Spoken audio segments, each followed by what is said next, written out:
Hello students, I am Adhita sir. Welcome you all on my channel English Plus. I am today with Shahnai.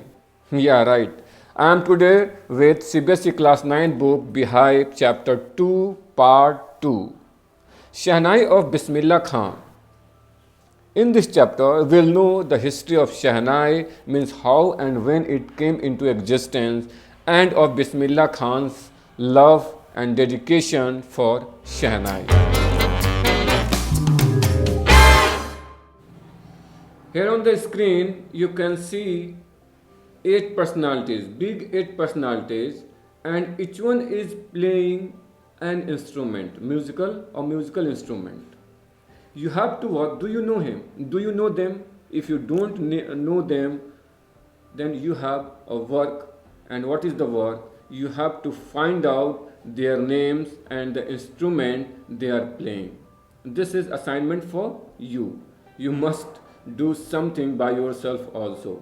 Don't be dependent on teachers for everything. Right, guys? So let's start the story. Think of the Shahnai, and the first thing you will probably imagine is a wedding or a similar occasion or function. The next would probably be Ustad Bismillah Khan, the Shahnai maestro, playing this instrument. Before explaining the paragraph, I'd like to play Shahnai.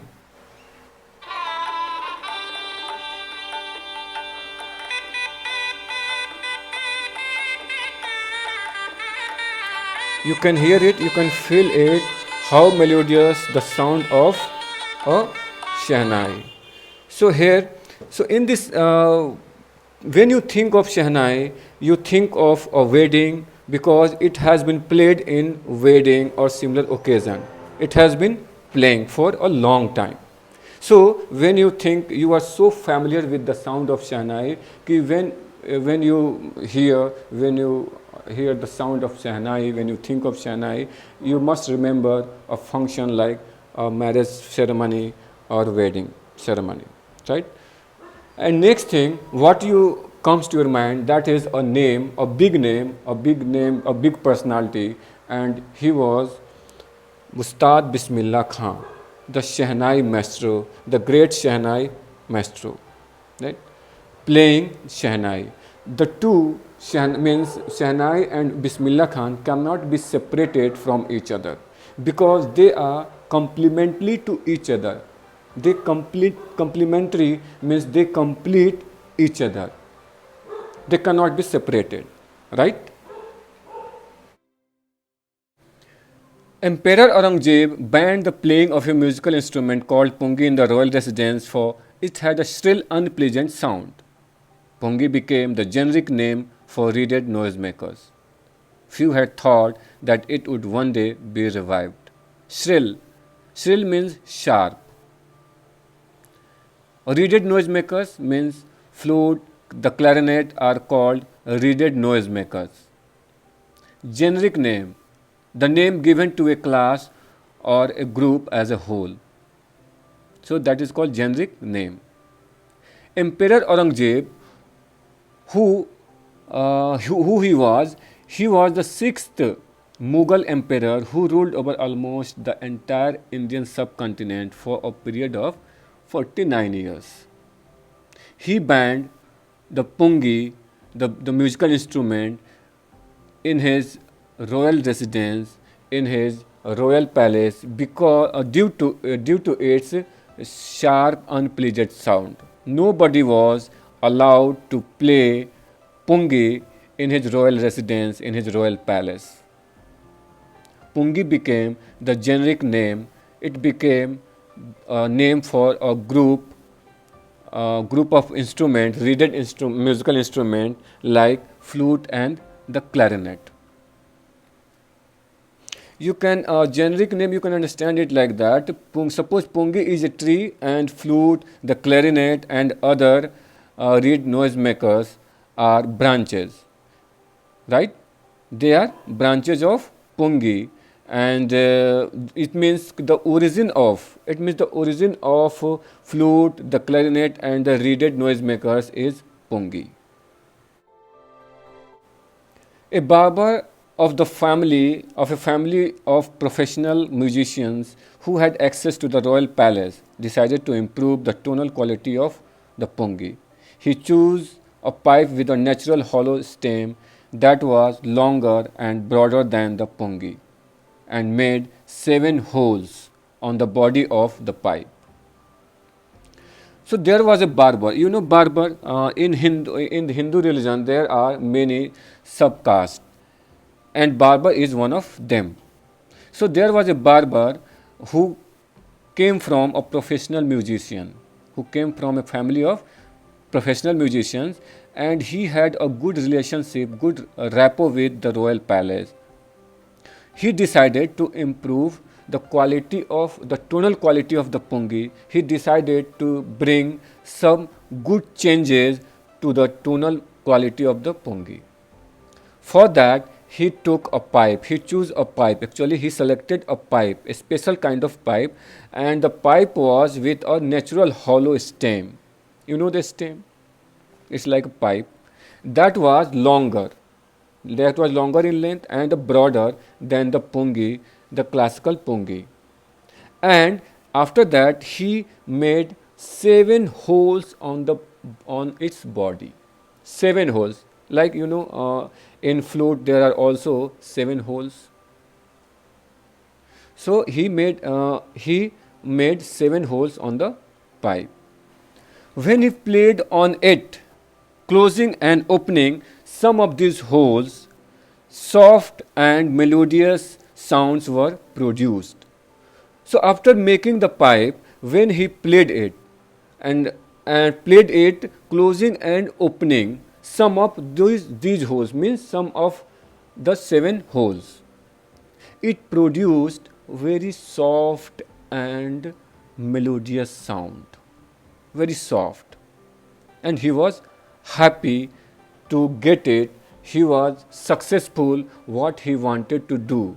Now he had changed pungi into a different musical instrument, and that was better than pungi. He played the instrument before royalty and everyone was impressed. The instrument, so different from the pungi, had to be given a new name. The barber played the instrument, the new instrument, before the royal family, and everyone was happy. Everyone was by, impressed with the new soothing sound produced by the new instrument. The instrument was so different that it couldn't be called pungi. So it needed new name. As the story goes, since it was first played in the Shah's chambers and was played by a Nai Baba, the instrument was named the Shehnai. So 2 words were taken to name the new instrument. One is Shah because it was played in the Shah's chamber, and Nai because it was played by a Nai. That's why the word Nai is taken. So now it became Shehnai. The new term for the instrument came into existence, and that is Shehnai. This way Shehnai came into existence. The sound of the Shehnai began to be considered auspicious. Auspicious means pious, promising to bring good fortune. The sound of Shehnai was so melodious, it was so pious that it would be considered as a auspicious of good luck, good fortune. And for this reason, it is still played in temples and is an indispensable component of any North Indian wedding. So it became so popular and so auspicious that it began to be played in every temples, and it became the most important part of North Indian wedding. Means a wedding cannot be thought without Shehnai. In every wedding, it began to be played. In the past, the Shehnai was part of the Naubat and traditional ensemble of 9 instruments found at royal courts. In the court of Aurangzeb, there was a group of traditional instruments, and it was a group of 9 instruments, and Shehnai was the part of Naubat. Actually, you can see it Naubat in the image. Yes, this is Naubat. Yes. Till recently, it was used only in temples and weddings. The credit for bringing this instrument onto the classical stage goes to Ustad Bismillah Khan. Means, till recently means till a few years back, up to the few years back, it was used only in temples. The Shehnai was played only in temples and weddings. But it was the great maestro, it was the Shehnai maestro Ustad Bismillah Khan who brought this instrument on the classical stage, who make an important part of the classical stage.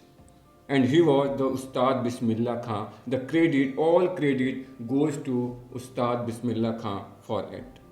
In this video, we came to know how the Pungi was banned and it was transformed into Shehnai.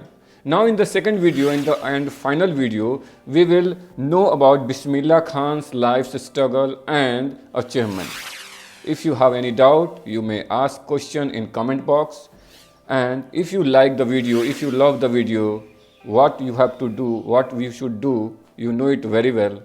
Thank you so much.